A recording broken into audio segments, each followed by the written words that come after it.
বন্ধুরা, আমি তোমাদের সামনে আজকে একটা নতুন অন্যরকম ভিডিও নিয়ে চলে এসেছি, সেটাই শেয়ার করছি। তো পুরো ভিডিওটা দেখতে থাকো আর আশা করি খুব ভালো লাগবে। তো যেহেতু আমি দিদির বাড়ি রয়েছি, দিদির বাড়ি থেকে আমার বরমশাই, আমি, আমার জিজু আর আমার বাবু বাইকে করে একটু ঘুরতে বেরিয়ে পড়লাম। তো আমার বরমশাই এসেছে বললো একটুখানি ঘুরিয়ে নিয়ে আসি। তো আমার দিদি যেহেতু গিয়েছিল আর বাইকে যেহেতু ধরবেও না, সেই জন্য আমার দিদি গেল না, আমরাই গেলাম। তো আমার দিদির বাড়ি যেহেতু উদয়নারায়ণপুর থেকে দেখো সোজা যাচ্ছি, রাস্তাগুলো সুন্দর একটা লাগছে। তো এই যে রাস্তাগুলো দেখছো, উদয়নারায়ণপুরের দামোদর নদীতে যখন বন্যা হয় তখন বন্যার সময় এইগুলো পুরো জলে ডুবে গিয়েছিল, বড় বড় হানা হয়ে গিয়েছিল। তো জিজু সেটা দেখাতে দেখাতে নিয়ে যাচ্ছে। তো এরপর এগিয়ে আমরা চলে যাচ্ছি বালিপুরের দিকে। তো উদয়নারায়ণপুর থেকে বালিপুরে সোজা চলে যাচ্ছি। তো উদয়নারায়ণপুর থেকে বালিপুর যেতে প্রায় আধ ঘন্টা মতো লাগে, আধ ঘন্টা নয়, কম সময় লাগে। যেহেতু রাস্তা খারাপ প্রচণ্ড, সেই জন্য অনেকটা সময় লেগেছে। দেখতেই পাচ্ছ বন্ধুরা, রাস্তাটা কত রকম পরিমাণেরই খারাপ, কারণ এখানে তো বন্যা হয়, সেই জন্য রাস্তা এখানে এরকমই হয়ে যায়। তো প্রতি বছর যেহেতু বন্যা হয়, আর বন্যাতে এই রাস্তাগুলো পুরো পুরো জলে ডুবে যায়। তো প্রায় এক মানুষ করে জল থাকে। দেখো, আমরা মেন রাস্তায় উঠে পড়েছি বালিপুরের দিকে। তো বালিপুরে মেন রাস্তায় উঠে তার সামান্য এগিয়ে গিয়ে আমরা একটুখানি হেঁটে যাচ্ছি। এখানে একটা ছোট নদী পড়বে, সেই নদীতে বাঁশের পোল করা আছে। অনেক দিন পর এই বাঁশের পোলে করে হেঁটে হেঁটে বাড়ি যাচ্ছি, তাও বাবুর হাতটা ধরে। তো আমার তো ভালোই লাগছিল, কারণ অনেক বছর পর এই বাঁশের পোলে চাপলাম। আমি আর আমার বাপি আসতাম আমার মাসির বাড়িতে, দামোদর নদী পার করে বাঁশের পোল দিয়ে আমার মাসির বাড়ি আগে যেতাম সাইকেলে করে। সেই দৃশ্যগুলো আজকে খুবই পরিমাণে মনে পড়ছে।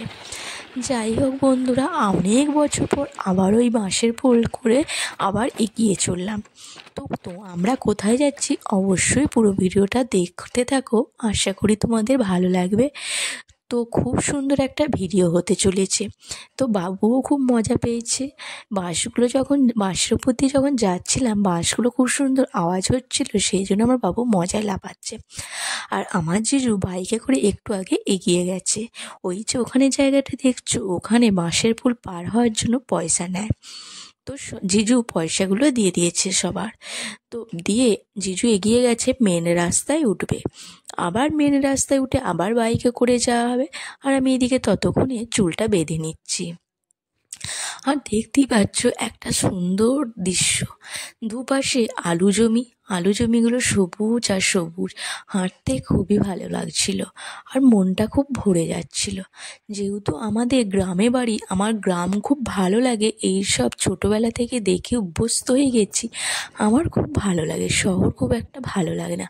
অনেক দিন পরে এসে এরকম হাঁটছি, দেখতে সত্যিই খুব ভালো লাগছে। বাইকে উঠে পড়লাম, ওই বাঁশের পোল থেকে রাস্তায় উঠে বাইকে উঠে একটুখানি হাঁটার মানে বাইকে করে আসার 10 মিনিট পরে এই যে নদীটা দেখছো, এটা কি নদী বলো তো? এটা হচ্ছে মন্দেশ্বর নদী। তো এই মন্দেশ্বরী নদীর ওপর দিয়ে বাইকে করে যাচ্ছি। কিছুক্ষণ যাওয়ার পরে আমরা যে উদ্দেশ্যে বেরিয়ে পড়লাম, ঠিক তার উদ্দেশ্যেই চলে যাব।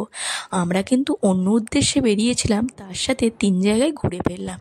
তো আমি তোমাদের একটা মেন জায়গা দেখাচ্ছি, বাকি ভিডিওগুলো পরে তোমাদের সাথে শেয়ার করব। দেখো, চলে এসেছি। এটা কোথায় বলো তো? জিজু এখানে গাড়িটাকে পার্কিং করে রাখছে, আমরা এবার যাব। তো এখানে টিকিট কেটে নিয়েছে 20 টাকা করে ঢোকার জন্য টিকিট। তো বড়দের 20 টাকা, বাচ্চাদের 10 টাকা। টিকিট কেটে সোজা চলে যাচ্ছি ভিতরে। দেখে নিশ্চয়ই বুঝতে পারছো কোথায় যাচ্ছি। হ্যাঁ বন্ধুরা, রামমোহন রায়ের বাড়ির এখানে চলে এসেছি। তো এটা হচ্ছে রাজা রামমোহন রায়ের তো বাড়ি ছিল, আর তার বৌদিকে সতীদাহ করেছিল, সেই সমস্ত তোমাদের সামনে আমি ঘুরে ঘুরে দেখাবো।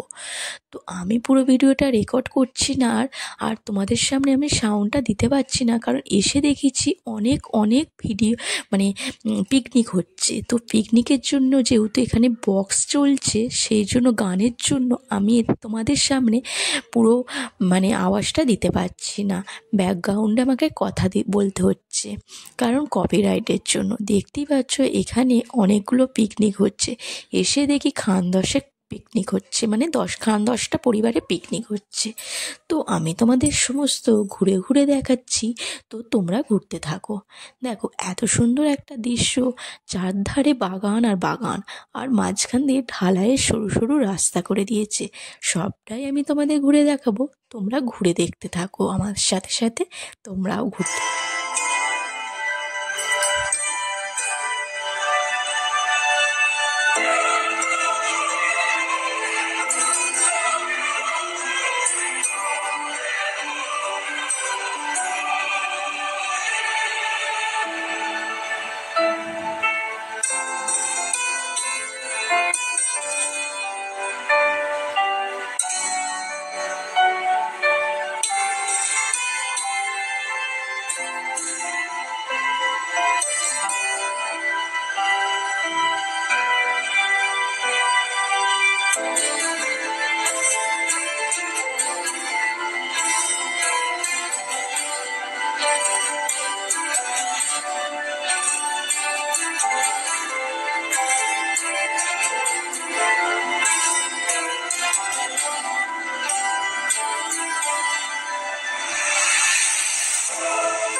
তারপর আমরা বেরিয়ে পাশেই রয়েছে আমবাগান, রামমোহনের আমবাগান। আমরা তো পুরো বাগানটা ঘুরে চলে এসেছি, যেখানে রামমোহনের বৌদিকে সতীদাহ করেছিল, সমস্ত কিছু রামমোহনের বাড়ির সমস্ত কিছু ঘুরে চলে এসেছি। তার পাশে একটা জমিতে রয়েছে শুধু আমবাগান, কত বৎসরের পুরানো আমবাগান দেখতেই পাচ্ছ। গাছে গাছ জমিয়ে গেছে, তো শিকড় গজিয়ে গেছে, মানে গাছের উপর অন্যান্য গাছ গজিয়ে গেছে।